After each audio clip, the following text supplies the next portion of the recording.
being asked for the value of P. So setting this guy up, we've got P equals question mark. And so the weight of sample A is 468% of the weight of sample B. So A is going to be equal to 0.468 B. And we discover that A is equal to 0.00780 of sample C. I would probably recommend using the decimals here just because it's going to be easier with the calculator in the end, especially when we're considering percentages.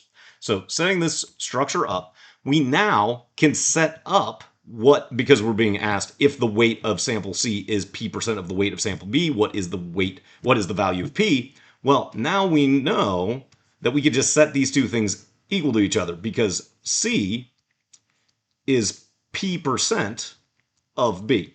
And I'll write that out for clear reference. So 0.468B, just using the transitive property, is equal to 0.00780 of C.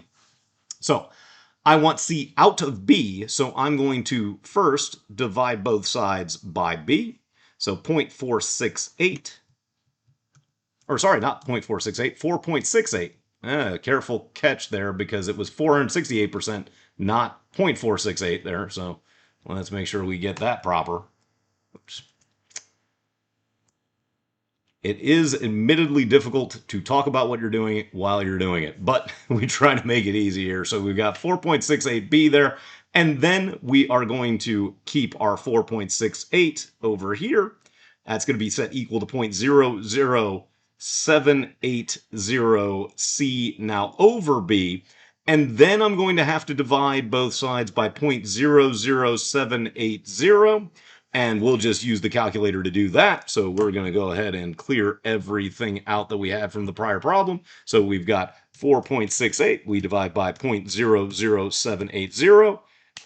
And there is going to be our 600 times, but we're being asked for the percent. So since we're being asked for a percent, 600